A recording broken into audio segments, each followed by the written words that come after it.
اس کی کار اکیلی ہوتی تو شاید وہ لوگ مشکوک ہو سکتے تھے۔ پھر تقریباً آدھے گھنٹے بعد ایک کار پارکنگ کے سامنے سے گزری اور پھر وہ کوٹھی کے گیٹ کے سامنے آ کر رک گئی اور راجر چونک کر سیدھا ہو گیا۔ کار کا عقبی دروازہ کھلا اور ایک آدمی اتر کر کوٹھی کے گیٹ کی طرف بڑھ گیا۔ چند لمحوں بعد کار کوٹھی کے اندر چلی گئی تو راجر نے جیب سے ایس وی ٹی وی کا ریسیور نکالا اور اسے آن کر دیا۔ کار کے دروازے کھلنے کی آوازیں بھی صاف سنائی دے رہی تھیں۔ سرداور کو باہر نکالو صفتر، میں جا کر اس راجر کو چیک کر لوں۔ اس آدمی کی آواز سنائی دی جس نے اس سے پوچھ گچھ کی تھی اور سرداور کا نام سن کر راجر بے اختیار چونک پڑا۔ یہ اس کے لیے نیا نام تھا۔ بہرحال وہ خاموش بیٹھا رہا۔ راجر نکل گیا ہے صفتر، تم اور جولیا دونوں اطراف میں نگرانی کرو، میں سرداور کو ہوش میں لے آتا ہوں۔ اسی آدمی کی آواز سنائی دی۔ وہ کیسے نکل گیا عمران صاحب؟ ایک مرد کی آواز سنائی دی۔ وہ تربیت یافتہ ایجنٹ تھا۔ بہرحال اس وقت اس پر غور کرنے کی ضرورت نہیں، عمران نے کہا اور پھر خاموشی چھا گئی، البتہ چلنے پھرنے کی آوازیں سنائی دیتی رہیں۔ صفتر، وہ عقبی دروازہ کھول کر گیا ہے، دروازہ کھلا ہوا ہے۔ اس عورت کی آواز سنائی دی جس کا نام شاید جولیا تھا اور راجر سمجھ گیا کہ کار میں بے ہوش سرداور کے علاوہ صرف 3 افراد واپس آئے تھے۔ ان میں ایک تو وہ عمران ہے جو شاید ان کا لیڈر ہے، دوسرا صفتر اور تیسری وہ عورت جولیا ہے۔ یہ میں کہاں ہوں؟ اچانک ایک کمزور سی آواز سنائی دی، سرداور، میں علی عمران ہوں، آپ کو اغوا کر لیا گیا تھا اور طویل بے ہوشی کے انجیکشن لگا کر بے ہوش رکھا گیا تھا۔ ہم نے آپ کو برآمد کرایا ہے، آپ پوری طرح ہوش میں آ جائیں، ہم نے فوری طور پر ایئرپورٹ پہنچنا ہے۔ عمران کی آواز سنائی دی۔ عمران، تم، یہ سب کیا ہے؟ مجھے تو یوں محسوس ہو رہا ہے جیسے میں صدیوں سے بیمار ہوں۔ وہی کمزور سی آواز سنائی دی۔ طویل بے ہوشی کے انجیکشن کا رد عمل ہے۔ بہرحال ہم زیادہ دیر یہاں نہیں رک سکتے، یہ پانی پی لیں، اس سے آپ میں توانائی آ جائے گی، پھر ہم نے یہاں سے روانہ ہونا ہے، عمران نے کہا اور پھر خاموشی طاری ہو گئی۔ کس نے مجھے اغوا کیا تھا اور کیوں؟ سرداور کی دوبارہ آواز سنائی دی۔ اب اس کا لہجہ پہلے کی طرح کمزور نہیں تھا۔ فون لینڈ کا ایک سینڈیکیٹ ہے، اس نے آپ کے عوض پاکیزہ سے ایک دفاعی معاہدے کی فائل طلب کی تھی۔ بہرحال باقی باتیں بعد میں ہوں گی، آپ چلیں، عمران نے کہا اور پھر قدموں کی آوازیں ابھریں اور راجر اب ساری بات سمجھ گیا تھا کہ یہ لوگ ماسٹر گروپ کے قبضے سے پاکیزائی سائنسدان کو نکال لائے ہیں۔ وہ یہ سوچ کر حیران ہو رہا تھا کہ یہ سب کچھ انہوں نے کیسے کیا ہوگا، لیکن پھر اس نے فیصلہ کیا کہ وہ فوری طور پر اس کی رپورٹ باس کو دے گا، شاید باس انہیں روکنے کی کوشش کرے۔ چنانچہ اس نے کار کا دروازہ کھولا اور نیچے اتر آیا اور پھر تیز تیز قدم اٹھاتا ایک طرف بنے ہوئے ٹیلی فون بوتھ کی طرف بڑھتا چلا گیا۔ چونکہ یہاں تقریباً ہر قدم پر فون بوتھ موجود تھے، یہاں کال کے نرخ بھی انتہائی کم تھے، اس لیے یہاں سنائی میں کارڈ لیس فون کا رواج بے حد کم تھا اور زیادہ تر یہی فون بوتھ ہی استعمال ہوتے تھے۔ راجر فون بوتھ میں داخل ہوا۔ اس نے کوٹ کی چھوٹی اندرونی جیب سے کارڈ نکالا جو تلاشی کے دوران نہ نکالا گیا تھا، اس لیے وہ وہیں موجود تھا۔ اس نے کارڈ فون پیس میں ڈالا اور اسے پریس کر کے اس نے تیزی سے نمبر پریس کرنے شروع کر دیے۔ اس کا رخ فون کی طرف تھا۔ اسی لمحے اس نے وہی کار جو کوٹھی میں داخل ہوئی تھی فون بوتھ کے سامنے سے گزر کر جاتے ہوئے دیکھی۔ دوسری طرف گھنٹی بجنے کی آواز سنائی دے رہی تھی۔ یس، میکائے بول رہا ہوں۔ چند لمحوں بعد میکائے کی آواز سنائی دی۔ راجر بول رہا ہوں باس، راجر نے کہا اور اس کے ساتھ ہی اس نے ساری تفصیل بتا دی۔ کیا کہہ رہے ہو؟ یہ کیسے ہو سکتا ہے کہ وہ سائنسدان کو لے اڑے ہوں؟ دوسری طرف سے میکائے نے حیرت کی شدت سے چیختے ہوئے کہا، میں درست کہہ رہا ہوں باس، اس سائنسدان کا نام سرداور ہے اور میں نے خود عمران کی اس سے بات چیت سنی ہے۔ وہ اسے بتا رہا تھا کہ اسے گنڈوں کے سینڈیکیٹ نے اغوا کر لیا تھا اور وہ اس کے بدلے دفاعی معاہدے کی فائل طلب کر رہے تھے، راجر نے جواب دیا۔ حیرت ہے، یہ تو جادو جیسا کام ہو گیا ہے۔ اب کہاں ہیں یہ لوگ؟ کیا کوٹھی میں ہیں؟ میکائے نے کہا، نہیں باس، ابھی ان کی کار فون بوتھ کے سامنے سے گزری ہے، وہ ایئرپورٹ جانے کی بات کر رہے تھے۔ یقیناً وہ ایئرپورٹ گئے ہیں، راجر نے کہا۔ ایئرپورٹ؟ او، تم ایسا کرو کہ ان کے پیچھے ایئرپورٹ پہنچو، میں چیف سے بات کر کے وہیں ایئرپورٹ پہنچ رہا ہوں، میکائے نے کہا اور اس کے ساتھ ہی رابطہ ختم ہو گیا تو راجر نے ریسیور ہک میں لٹکایا اور کارڈ نکال کر واپس جیب میں ڈالا اور تیز تیز قدم اٹھاتا وہ پارکنگ کی طرف بڑھ گیا۔ تھوڑی دیر بعد اس کی کار پارکنگ سے نکل کر کالونی کے بیرونی چوک کی طرف بڑھی چلی جا رہی تھی۔ پھر مختلف سڑکوں سے گزرنے کے بعد وہ ایئرپورٹ پہنچ گیا۔ اس نے کار پارکنگ میں روکی اور پھر نیچے اتر آیا۔ پارکنگ بوائے نے اسے کارڈ دیا۔ اس نے کارڈ لے کر وسیع و عریض پارکنگ میں نظریں دوڑائیں، لیکن وہ کار اسے کہیں نظر نہ آئی جس میں وہ لوگ کوٹھی میں داخل ہوئے تھے۔ بہرحال وہ تیز تیز قدم اٹھاتا تیزی سے ایئرپورٹ کی عمارت کی طرف بڑھتا چلا گیا، لیکن پوری عمارت گھوم لینے کے باوجود اسے عمران یا اس کے ساتھی کہیں نظر نہیں آئے تو اس کے چہرے پر حیرت کے تاثرات ابھر آئے۔ اس نے البتہ کمپیوٹر ڈسپلے سے پروازوں کے شیڈول چیک کر لیے تھے اور پھر وہ بیرونی طرف کو مڑ گیا۔ ابھی وہ بیرونی دروازے میں پہنچا ہی تھا کہ اس نے میکائے کی کار پارکنگ میں داخل ہوتے دیکھی تو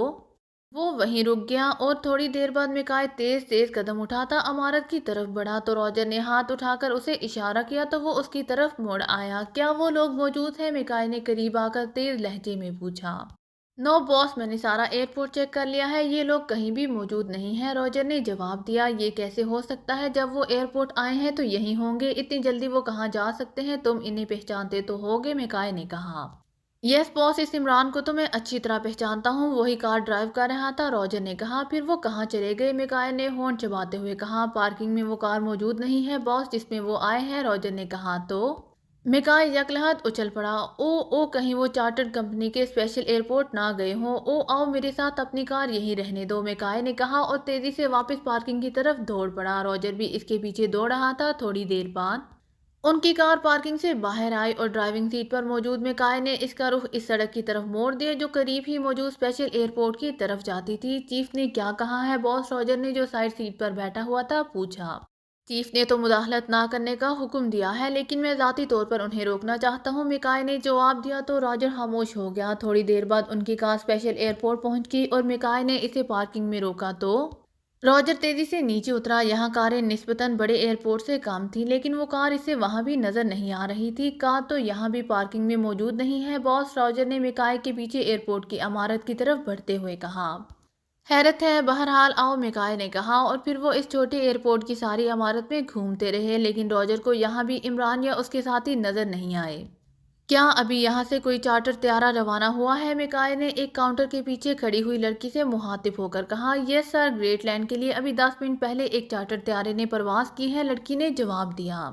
اس میں کتنے افراد سوار ہوئے ہیں؟ میکائے نے پوچھا۔ جی، ایک تو کسی ایشیائی سفارت خانے کے سفیر تھے اور ایک ایشیائی آدمی تھا، 2 افراد تھے، لڑکی نے سامنے رکھی ہوئی فائل پر نظریں دوڑاتے ہوئے کہا۔ ایشیائی سفیر اور ایشیائی آدمی، یہ طیارہ کتنی دیر میں گریٹ لینڈ پہنچے گا؟ میکائے نے کہا۔ تقریباً آدھے گھنٹے بعد وہ وہاں لینڈ کر جائے گا، لڑکی نے جواب دیا۔ تو میکائے نے اسبات میں سر ہلا دیا اور واپس مڑ گیا۔ وہ نکل گئے ہیں روجر، ہم وہاں ایئرپورٹ پر نہ جاتے اور یہاں آ جاتے تو انہیں گھیر لیتے، میکائے نے ایک طویل سانس لیتے ہوئے کہا۔ آپ انہیں گرفتار کرنا چاہتے تھے؟ روجر نے حیرت بھرے لہجے میں کہا۔ کچھ تو کرتا، بہرحال اب چلو، میرا خیال ہے کہ یہ پاکیزائی ایجنٹ واپس اسی کوٹھی پر ہی گئے ہوں گے، میکائے نے کہا اور پارکنگ کی طرف بڑھتا چلا گیا۔ لیکن یہ لوگ تو صرف 3 تھے، ان کے باقی ساتھی تو نہیں آئے تھے، شاید اب پہنچ گئے ہوں، روجر نے کار میں بیٹھتے ہوئے کہا۔ ایس وی ٹی وی کا ریسیور تو تمہاری کار میں ہوگا، میکائے نے پوچھا۔ نہیں باس، میری جیب میں ہے، روجر نے کہا۔ تو پھر چلو اس کوٹھی کو چیک کر لیں، میکائے نے کہا اور اس کے ساتھ ہی اس نے کار کی رفتار تیز کر دی۔ اس کالونی میں پہنچ کر جب روجر نے اس کوٹھی کی نشاندہی کی تو میکائے نے گیٹ پر تالے کو دیکھ کر ایک طویل سانس لیا اور کار آگے بڑھا دی۔ وہ واپس یہاں نہیں آئے، بہرحال اب کیا ہو سکتا ہے، میں تمہیں باہر سڑک پر ڈراپ کر دیتا ہوں، تم ٹیکسی لے کر ایئرپورٹ چلے جاؤ اور وہاں سے کار لے کر واپس چلے جانا، میکائے نے کہا تو روجر نے اسبات میں سر ہلا دیا۔ وہ میکائے کے لہجے سے ہی سمجھ گیا تھا کہ میکائے کے نزدیک مشن ختم ہو چکا ہے۔ ماسٹر کارڈن اپنی رہائش گاہ کے بیڈ روم میں گہری نیند سویا ہوا تھا کہ اچانک کمرے میں تیز سیٹی کی آواز گونج اٹھی اور پھر یہ سیٹی کی آواز لمحہ بلمحہ تیز سے تیز تر ہوتی جا رہی تھی اور ماسٹر کارڈن جو آدھی رات تک شراب نوشی اور دیگر حسب معمول ہر مستیوں کے بعد مدہوشی کے عالم میں سویا ہوا تھا، گھنٹی کی انتہائی تیز آواز پر بے اختیار ہڑبڑا کر اٹھ بیٹھا۔ پہلے تو اس کے چہرے پر شدید الجھن کے تاثرات پھیلتے رہے، جیسے اسے کچھ سمجھ نہیں آ رہی ہو کہ یہ کیسی آواز ہے اور کیوں اسے سنائی دے رہی ہے، لیکن پھر جیسے ہی اس کے شعور نے اس آواز کا ادراک کیا تو وہ اس طرح اچھل کر بیڈ سے نیچے اترا جیسے اس کے جسم میں ہڈیوں کی جگہ اسپرنگ لگے ہوں۔ وہ دوڑتا ہوا سائڈ دیوار میں موجود الماری کی طرف بڑھ گیا۔ سیٹی کی تیز ترین آواز اس الماری سے ہی باہر نکل رہی تھی۔ اس نے جلدی سے الماری کے پٹ کھولے اور اندر موجود ایک چکور سی مشین کے ہک میں لٹکا ہوا ریسیور نما آلہ اتار لیا۔ اس آلے کے ہک سے علیحدہ ہوتے ہی سیٹی کی آواز آنا بند ہو گئی اور مشین پر کئی چھوٹے بڑے بلب تیزی سے جلنے بجھنے لگے۔ ہیڈ کوارٹر کالنگ، ایک چیختی ہوئی آواز سنائی دی۔ ماسٹر کارڈن بول رہا ہوں، ماسٹر کارڈن نے خمار آلود لہجے میں کہا۔ گرانڈ ماسٹر سے بات کرو، ماسٹر کارڈن، دوسری طرف سے کہا گیا۔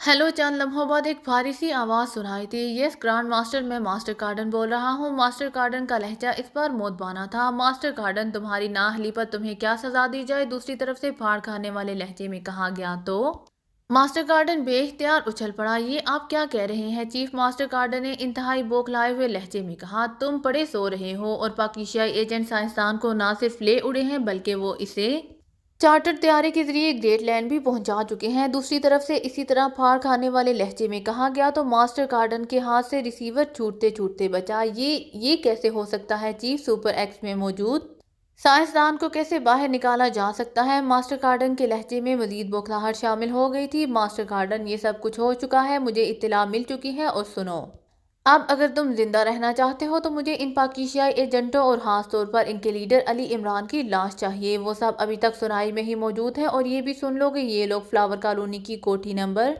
28 میں رہ رہے ہیں، اور اگر یہ سنائی سے چلے پہ جائیں تو چاہے دنیا کے کسی بھی خطے میں موجود ہوں، مجھے ان کی لاشیں چاہیے، ورنہ پھر تم اور تمہارا سیکشن لاشوں میں تبدیل کر دیا جائے گا۔ دوسری طرف سے انتہائی سرد لہجے میں کہا گیا۔ لہجہ اس قدر سرد اور شفاف تھا کہ ماسٹر کارڈن جیسے آدمی کے جسم میں بھی بے اختیار سردی کی لہریں سی دوڑتی چلی گئیں۔ حکم کی تعمیل ہوگی، چیف ماسٹر کارڈن نے بڑی مشکل سے اپنے آپ کو سنبھالتے ہوئے کہا۔ ان پر پوری قوت سے ٹوٹ پڑو، پورے سنائی کی اینٹ سے اینٹ بجا دو، کسی کا لحاظ مت کرو، کسی کی پرواہ مت کرو، مجھے بہرحال ان کی لاشیں چاہیے، چیف نے تیز لہجے میں کہا۔ یس باس، لیکن باس اگر وہ فائل آئے تو؟ ماسٹر کارڈن نے سہمے ہوئے لہجے میں کہا۔ نان سینس، تم اب بھی فائل کا انتظار کر رہے ہو؟ یہ سب ڈرامہ تھا، فراڈ تھا۔ وہ سب یہ چاہتے تھے کہ انہیں کل صبح تک کی مہلت مل جائے اور وہ اپنے سائنسدان کو نکال کر لے جائیں۔ یہ دوسری بات ہے کہ ایک سائنسدان کے جانے سے کیا ہوگا، میں پورے پاکیزا کی اینٹ سے اینٹ بجا دوں گا، لیکن تم نے بہرحال ان ایجنٹوں کا خاتمہ کرنا ہے، یہ تمہاری زندگی کے لیے ضروری ہے، دوسری طرف سے کہا گیا، اور اس کے ساتھ ہی رابطہ ختم ہو گیا تو ماسٹر کارڈن کافی دیر تک تو ریسیور ہاتھ میں پکڑے کھڑا رہا۔ اسے اب تک یقین نہیں آ رہا تھا کہ سپر ایکس سے سائنسدان کو اغوا کیا جا سکتا ہے۔ اس نے ریسیور واپس اس چکور مشین سے منسلک ہک پر لٹکایا اور الماری بند کر کے وہ بجائے بیڈ پر بیٹھنے کے کرسی پر بیٹھ گیا۔ اس نے سائیڈ میز پر پڑے ہوئے فون کا ریسیور اٹھایا اور تیزی سے نمبر پریس کرنے شروع کر دیے، لیکن دوسری طرف جب کافی دیر تک گھنٹی بجنے کی آواز سنائی نہ دی تو اس کے چہرے پر پہلی بار غصے کے تاثرات پھیلنے لگے۔ اس نے کریڈل دبایا اور پھر ٹون آنے پر اس نے تیزی سے دوبارہ نمبر پریس کرنے شروع کر دیے۔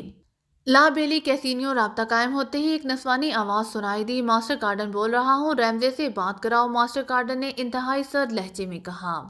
یس ماسٹر، دوسری طرف سے انتہائی سہمے ہوئے لہجے میں کہا گیا۔ یس ماسٹر، میں ریمزے بول رہا ہوں سر۔ چند لمحوں بعد ایک انتہائی مودبانہ آواز سنائی دی۔ لہجہ بھیک مانگنے والوں جیسا تھا۔ نیچے سپر ایکس میں جاؤ اور دیکھو کہ وہاں کیا ہوا ہے، اور پھر مجھے میری رہائش گاہ کے فون پر تفصیلی رپورٹ دو، ماسٹر کارڈن نے تیز لہجے میں کہا۔ وہ تو بند ہوگا ماسٹر، ریمزے نے حیرت بھرے لہجے میں کہا۔ اسپیشل دروازہ کھول لینا، جلدی کرو، میں تمہاری رپورٹ کا انتظار کر رہا ہوں، ماسٹر کارڈن نے کہا، اور اس کے ساتھ ہی اس نے ریسیور کریڈل پر پٹک دیا۔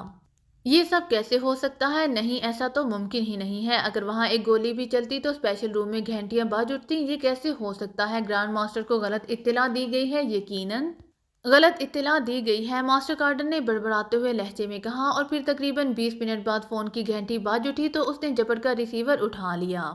یس ماسٹر کارڈن بول رہا ہوں، ماسٹر کارڈن نے تیز لہجے میں کہا۔ ریمزے بول رہا ہوں ماسٹر، سپر ایکس مکمل طور پر تباہ ہو چکا ہے، جیکب اور اس کے پورے سیکشن کے آدمیوں کے جسم جل کر راکھ بن چکے ہیں اور تمام مشینری مکمل طور پر تباہ ہو چکی ہے۔ اس کا بیرونی دروازہ کھلا ہوا تھا تو اندر تو قیامت کا منظر ہے جناب، ریمزے کی بوکھلائی ہوئی آواز سنائی دی۔ ٹھیک ہے، مجھے بھی یہی اطلاع ملی تھی، ماسٹر کارڈن نے کہا، اور اس کے ساتھ ہی اس نے ریسیور کریڈل پر پٹک دیا۔ تو گرانڈ ماسٹر کی اطلاع درست تھی، لیکن یہ سب کیسے ہو گیا؟ ماسٹر کارڈن نے بڑبڑاتے ہوئے کہا۔ میں انہیں پیس کر رکھ دوں گا، میں ان کا عبرتناک حشر کروں گا، ماسٹر کارڈن نے یکلہت اونچی آواز میں چیخ کر کہا، اور اس کے ساتھ ہی اس نے کریڈل سے ہاتھ اٹھایا اور ٹون آنے پر تیزی سے نمبر پریس کرنے شروع کر دیے۔